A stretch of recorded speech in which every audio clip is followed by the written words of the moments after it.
Well, it looks like Apple's gonna have to take another one on the chin next year, guys. What's going on, guys? SciTech here, back again with another tech video for you guys here today. And in case you've been living under a rock, shut up, bitch! Or you're just not that big of a nerd, last week Apple announced that later next year they're finally going to be adding RCS support into iMessage. I may really love Apple, but am I the only one who gets some kind of weird perverse pleasure from seeing them finally take some punches to the face? Like last year they lost the battle with USB-C and had to take the lightning port out of the iPhone 15 and finally replace it with USB-C, and now they're losing the battle with iMessage.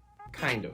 To understand what this means for Apple, iPhone, and text messaging going forward, we have to ask ourselves three big questions.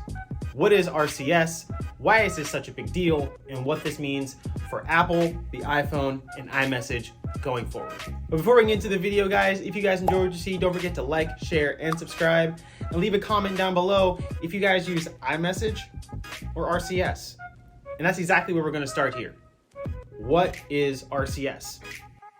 Put it quite simply, RCS is a text messaging protocol that adds so much more flexibility, possibility, and features to the overall text messaging experience. It gives you stuff like read receipts, text messaging indicators, high quality sending of photos and videos, and end-to-end encryption. So overall, it's a very, very dope thing. But RCS is not alone when it comes to giving you your whole text messaging experience.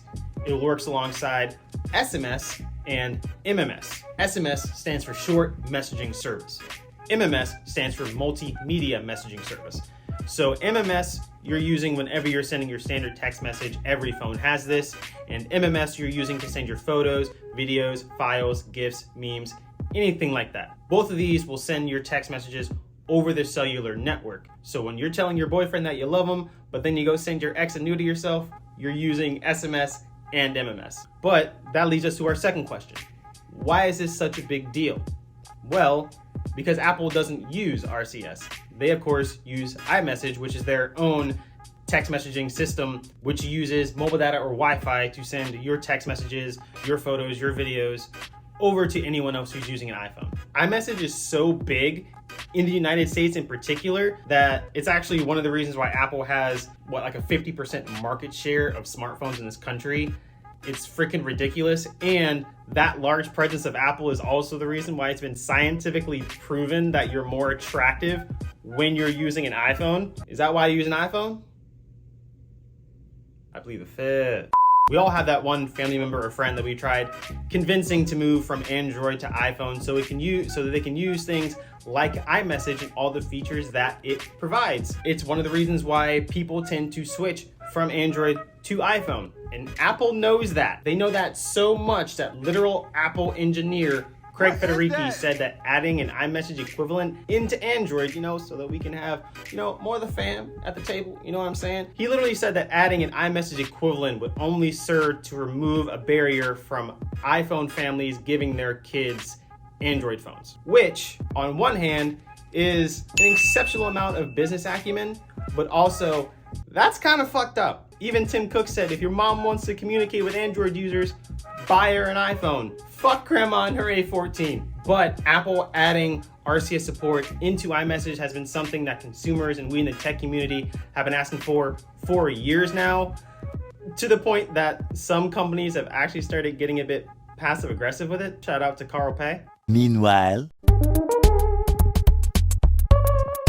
but this is going to be a good thing overall for every smartphone user, because now this is finally going to start to shrink that texting disparity and maybe that cultural and societal disparity between iPhone users and Android users, because now whenever you're texting your grandma from your iPhone, you guys will finally be able to get those read receipts, texting indicators, and sending high quality photos and videos of the grandkids without them looking like they were shot on a toilet paper roll. So that leads us to our final question.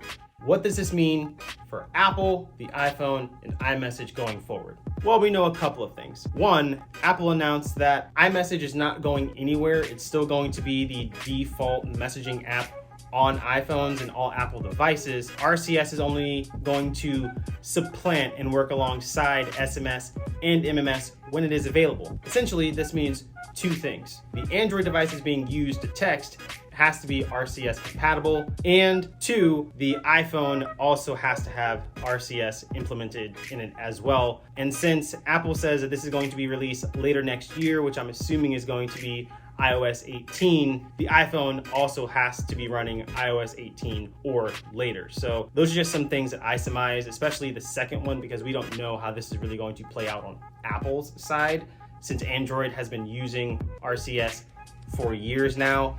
If you're an Android user and you've upgraded over the past couple of years, you may have noticed that your default messaging app isn't Samsung Messages or LG Messages or something like that. It's Google Messages now, and that's because RCS is now the default messaging protocol on Android. But according to MKBHD, Apple apparently is not going to be using the same end-to-end encryption protocol that Google uses in RCS, which is not a good thing because, of course, we need end-to-end encryption these days to protect ourselves and have some layer of cybersecurity. But hopefully Apple does work with Google to implement some sort of end-to-end encryption before RCS is implemented into iOS later next year. So that's all we really know at this point. We don't really know anything else. That's kind of the thing with Apple. They're like Sting. The only thing we know for sure is that nothing is for sure. What is this going to look like? Is this going to stop people from feeling like they have to switch from Android to iPhone in order to have a good texting experience? Are the green bubbles going to go away? Probably not. But the one thing that I hope that comes out of this is people finally stop feeling so pressured to switch from Android to iPhone, because really they all do the same thing nowadays. Like, we shouldn't have this cultural disparity between iPhone and Android. Stop that foolishness. It's not that big of a deal. They all kind of do the same things. Some of them do things a little bit better. Some things do some things a little bit worse. But no one should have to feel less than because of whatever phone they use. So let me know what you guys think in the comments. What do you guys think the impact is going to be of RCS finally getting added to iMessage? If you guys enjoyed the video, don't forget to like, share, and subscribe. This has been Tech, guys, and I'll see you guys in the next one. Later.